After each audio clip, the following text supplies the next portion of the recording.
One of these men wrote a little book called How to Succeed in Business Without Really Trying. What is your name, please? My name is Shepard Mead. My name is Shepard Mead. My name is Shepard Mead. Only one of these men is the real Shepard Mead. The other two are imposters and will try to fool this panel.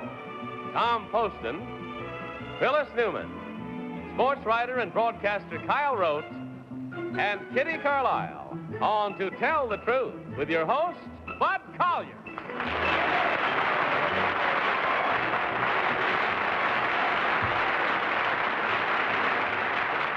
Thank you very much. Thank you, and welcome once again to Tell the Truth. Brought to you this week by new self-polishing Aerowax with jet-age plastic for the tough, long-lasting shine that never yellows floors. New Aerowax. Good evening, panel. Good evening. Hi, everybody's looking bright and chipper tonight. Hope you feel as bright as you look, because you've got some interesting ones for you, I think. Would you kindly open up your envelope, take out that first affidavit card, and follow along with me? I, Shepard Mead, write books with very long titles. Among them are How to Get Rich in TV Without Really Trying, and How to Succeed with Women Without Really Trying. My best-known book was based on my experiences as I worked my way up from mailboy to vice president of a large corporation. My book was made into a Pulitzer Prize-winning musical comedy, which is still a smash hit on Broadway. It is called How to Succeed in Business Without Really Trying. My most recent book has the longest title of all. It is called Dudley, There Is No Tomorrow. Then how about this afternoon? Signed, Shepard Mead.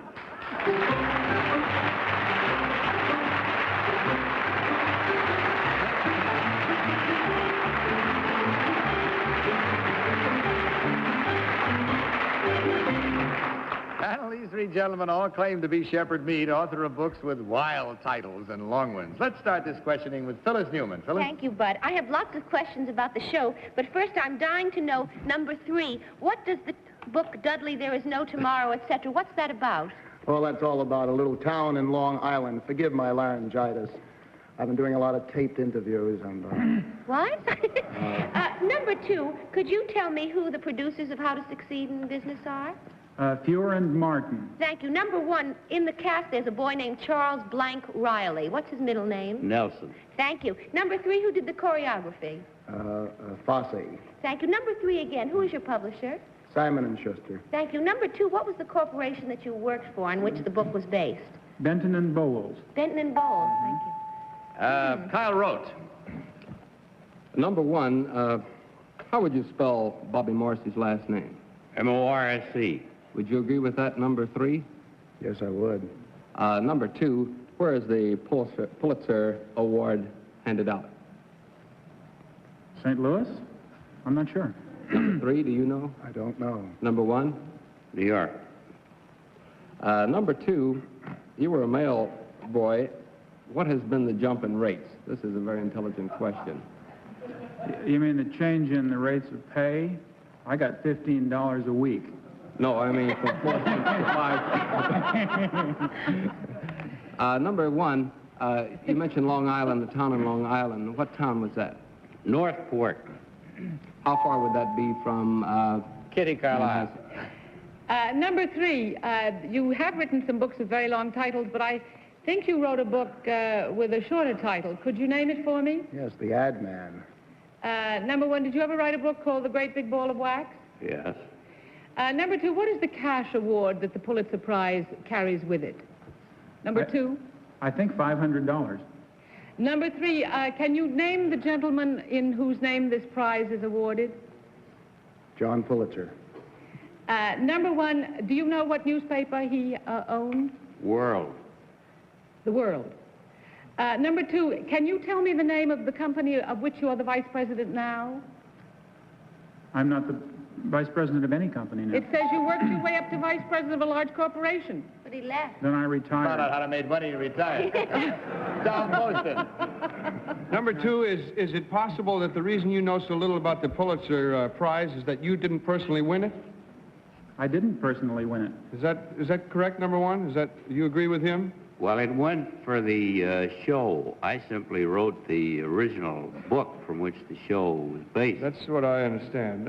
Number one, where have you been recently? Just come back from? I've come back from the island of Wight. Number two, what novel were you working on while you were there? On the Isle of Wight? I wasn't on the Isle of Wight. Good for you, number two.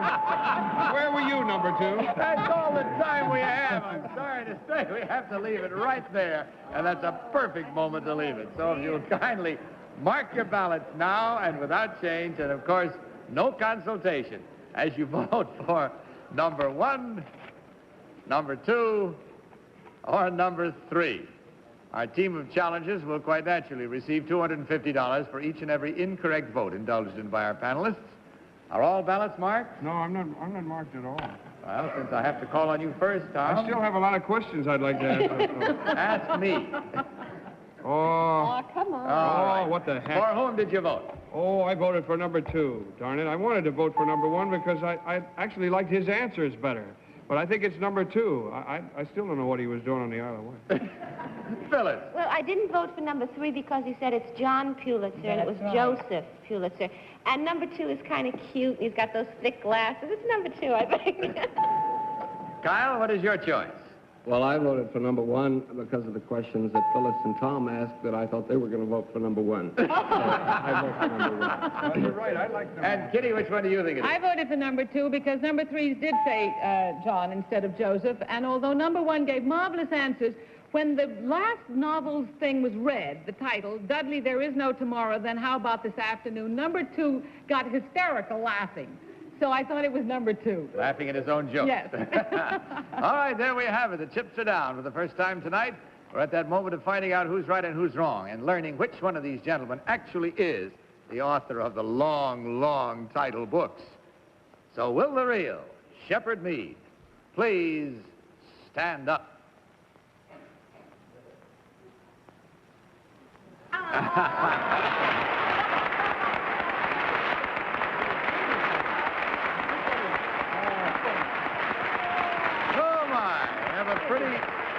A pretty astute panel, I must admit. Just for the fun of it, I'm not going to ask you to give the plot away, but what is the book, what does that title signify in the new book?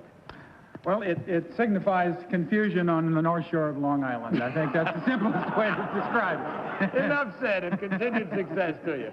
Number 1, what is your real name, sir, and what do you really do? David Dawson. I'm an admiralty lawyer.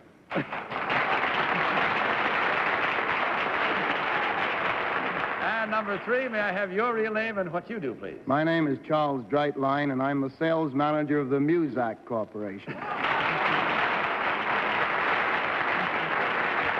Well, we take the score. We find we started off with a bright panel tonight, so that's only 1 incorrect vote, $250, but I hope the pleasure of your visit more than rubbed off to the extent that it makes up for any financial difference. It certainly was a great pleasure having you here. That money, such as it is, does come your way, of course, from Dristan as well as a gift package from the makers of Dristan, and we thank you so much for being with us. Good night, and God bless you.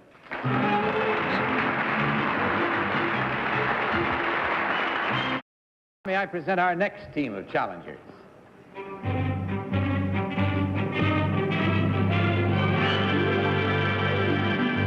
What is your name, please? My name is Betty Bruce.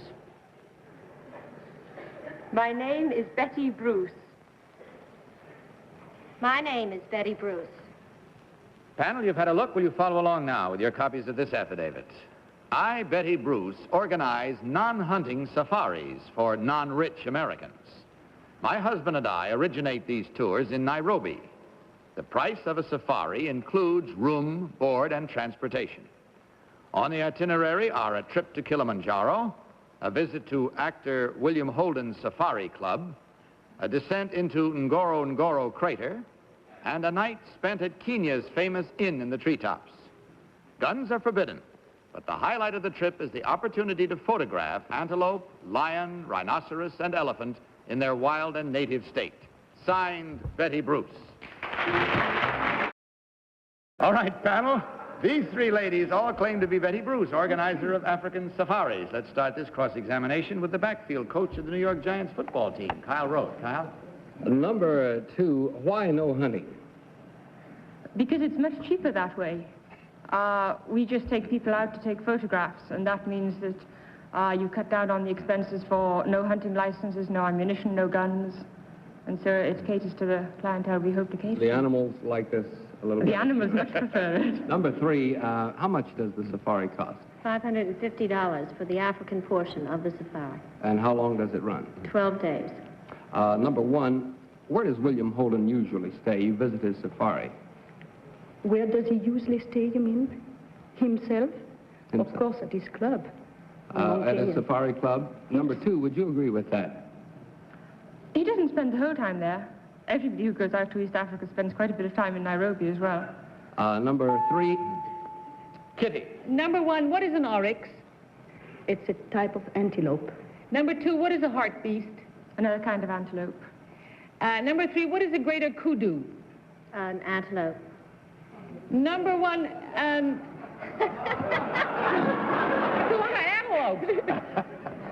Number 1, can you tell me some of Mr. Holden's partners in his safari club? No, I know he has a partner, but I don't remember his name. Number 2, what is Nairobi the capital of? Kenya colony. Number 3, what is the name of the natives who live in Kenya? The tribes? Yes. There are many tribes. Kikuyu, Luo. Number 1, when you go out on this tour, do you have food and everything to go with it? Yes, in some place we take food and cook. In some other place we have reservation who provides the food. I can hardly wait to go. Welcome. Thank you, Kudu Carlisle. Tom. Thank you. Number 3, your price for 12 days is roughly $550. Is that what you said? What would be the price for, say, a rich man's safari, which is going really big game hunting with guns and so forth? About $100 a day. So there'd be $1,200 for a 12-day safari, if there is such a thing. That's the minimum price. Yes, thank you. Number 2, who does carry firearms on your safaris? Does anyone? Nobody at all. We go inside the game reserves, and we're not allowed to take firearms there. I see. Number 1, what transportation do you use on your safari? Land Rover. Who makes that, number 1? Who makes that? Phyllis makes it. Number 1, could you tell me the function of a white hunter on other safaris than yours? The White Hunter is an organization, and the hunter will be part of the organization. They also will organize the shooting safari. Thank you. Number 3, are there limits to how many animals you may shoot? For example, a rhinoceros or an elephant? Could you tell me the limits, if there are any? I don't know the limits, but we do only camera safaris. Number 2, would you know the limits for an elephant or a rhinoceros? I think it's just something like 1 or 2, but I'm not absolutely certain. Number 1, maybe you could tell me, there was a book by Joseph Cassell written about a game preserve and an animal. Would you know the name of it? The lion. Thank you. Number 2... That's all the time we have. That was a fast safari, but an interesting one. And so draw your beads now, if you will, please, on your own bits of prey there, and mark your ballots. Mark them at once, without change, and no consultation allowed as you vote for number 1, number 2, or number 3. All ballots marked? All right, Tom, what is your choice this time? I voted for number 3 this time, Bud. As a matter of fact, I guess it was a guess. Well, they all knew everything, so I guess it had to be a guess. I mean, as far as I knew. Phyllis, what is your choice? Well, I voted for number 1. I didn't know what Kitty's things were, but she was the first one to say antelope. So I thought she must know. Kyle, which do you think it is? Well, but I have no idea. I voted for number 1, I guess, because I'm determined to get a winner in that number 1 chair before the night goes. Number 1. And Kitty, what is yours? I voted for number 2 because I don't think all 3 of those animals were antelope. I don't think a greater kudu is an antelope. I think it's some kind of a big sheep. And I think number 3 Big sheep. and number 1 are made up. I think they're made up to look dark, and number 2 really has a suntan, and I think she is a real one. All right, there we have it. I'm gonna be wrong. So let's proceed right to the center of things, draw a bead on the target, and find out who's right and who's wrong, shall we? Learning now which one of these ladies actually is the organizer of the non-rich man safari in Africa. So will the real Betty Bruce please stand up?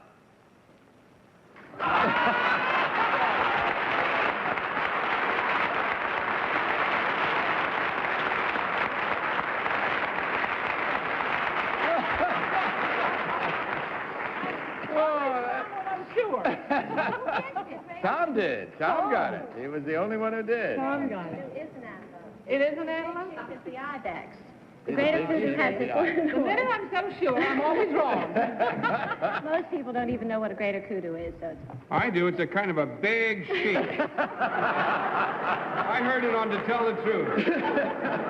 All right, number one, you got most of the votes. What is your real name and what do you really do? My name is Michel de Santaine. I am a designer and I am a painter.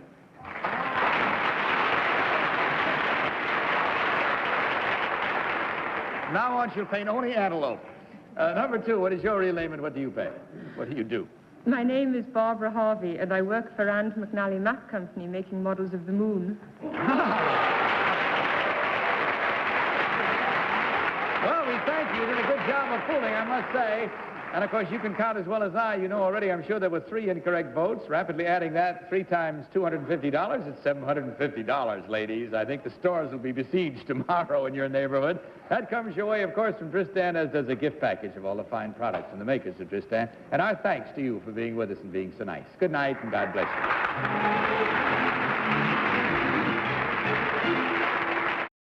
Let's meet our third team of challengers.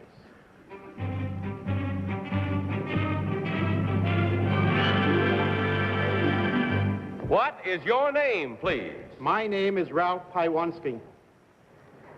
My name is Ralph Paiewonsky. My name is Ralph Paiewonsky. Panel, will you follow along with your copies of this affidavit? I, Ralph Paiewonsky, was born in Charlotte Amalie on St. Thomas in the Virgin Islands. And those islands belonged to Denmark. When I was 16 years old, I came north and went to both high school and college in New York City. In 1961, I received an appointment from President John F. Kennedy. I am now back in residence on the island of my birth as governor of the U.S. Virgin Islands. Signed, Ralph Paiewonsky.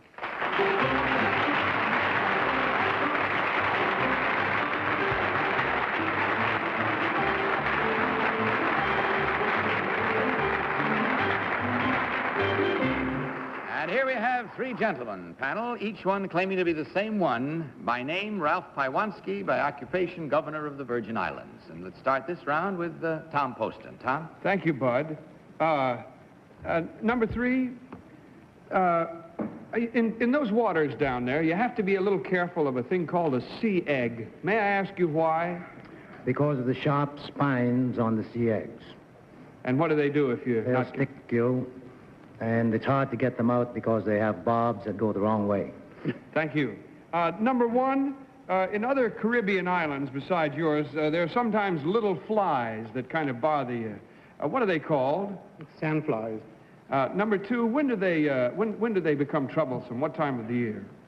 Oh, late June, from there on. Anytime after the tourist season, right? After tourist season. But, Convenient. Let me ask you something. Number 2, there is... Oh, I'm sorry. Phyllis. Thank you, Bud. Number 2, could you name some of the other islands that are part of the Virgin Islands? Yes, St. Croix and St. John. Thank you. Number 1, when did the Virgin Islands belong to Denmark? They were transferred in 1917. I see. Thank you. Number 3, how many people live on all of the Virgin Islands combined? What's the population? The 3 main islands. Yes. Approximately 40,000. 40,000. And what's the most predominant nationality of the people there? From what country? Most of them are Negroes. I see. 85%. 85%. Thank you. Number 2, what schools did you go to and what did you study? I came to what was then Boys Commercial High School in Brooklyn, which is now Alexander Hamilton High.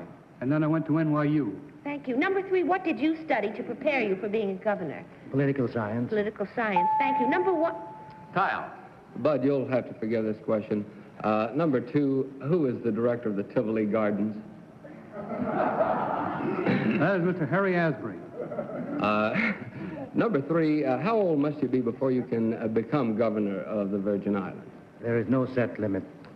Any age? No age limit. Number 1, would you agree with that? You have to be at least 21 years of age. Number 2, how are you elected? Are you elected governor? Not elected. I am appointed by the president. And number 3, what was the citation the president of the United States cited you with? As the second native-born governor. If that's what you mean, I'm not sure I get the question. I must have read it wrong. Number 1, who's the Secretary of State There's no Secretary of State. in America? Dean Rusk. Number 2, who's George Bundy? I don't know George Bundy. Number 3, can you tell me who's the Prime Minister of Jamaica? Yes, Mr. Bustamante. Number 1, when you got your appointment, who else was there? Where? At the White House. You mean at the ceremony? Yeah, at the White House. It was not given to me at the White Where House. was it given to you? It was sent to me by mail. Number 2, how long is your appointment for? It's at the pleasure of the President. Huh? At the pleasure of the President. Pleasure of the President. thank That's you. all the time we have. Not at my pleasure, but the pleasure of the show. The time is gone, so mark your ballots, if you will. Without change and without consultation, if you will, please, mark your ballots. And vote immediately for number 1, number 2, or number 3. All ballots marked, I trust? I'm really at sea again. But it's my fault. I'm holding everything up. All right. Now that you have marked, for whom did you mark? I voted for number 3. And that's it. Well, I liked his whole attitude. And it seemed to me that he would make a very fine governor. And President Kennedy knows what he's doing, don't he? All right.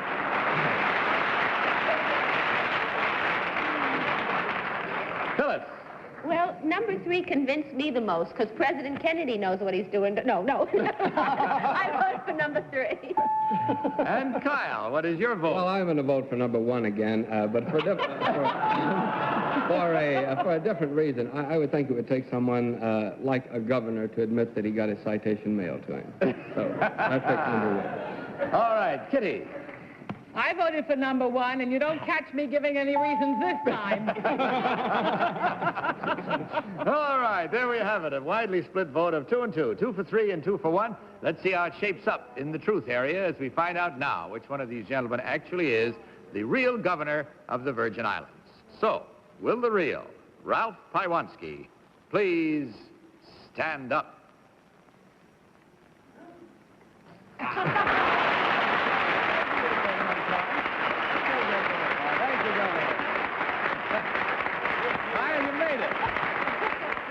Finally made it. The odds were with me.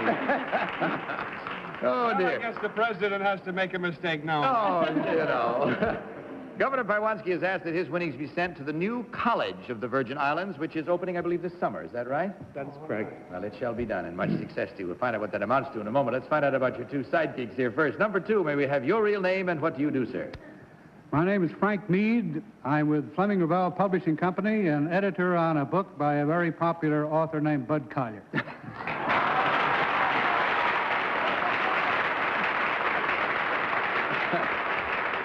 Thank you. And number 3, you got half the votes. What is your real name, sir, and what do you do? My name is Dr. Edward Dowdy, and I'm a veterinarian practicing in Linden, New Jersey.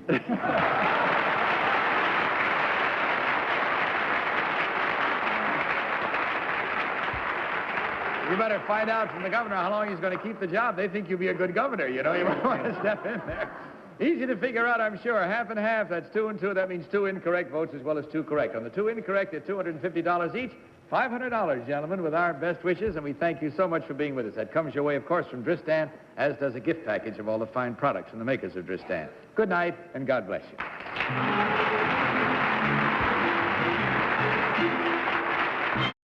Have time for tonight. I'm sorry because it was fun and I'd like to prolong it. Thank you and good night, panel. Good night, Good night to all of you. See you again next week. Don't forget at this time. And of course, I'll see you tomorrow on the daytime show. In the meantime, Bud Collier saying good night for Dristan and reminding you to tell the truth. Bye.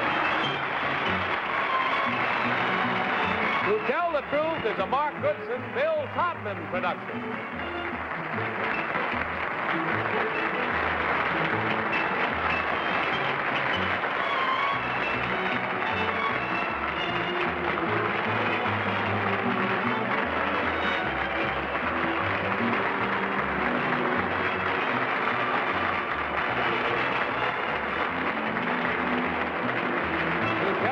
Has been brought to you by by Dristan decongestant tablet for relief of colds, misery, sinus congestion to help drain all 8 sinus cavities. Dristan.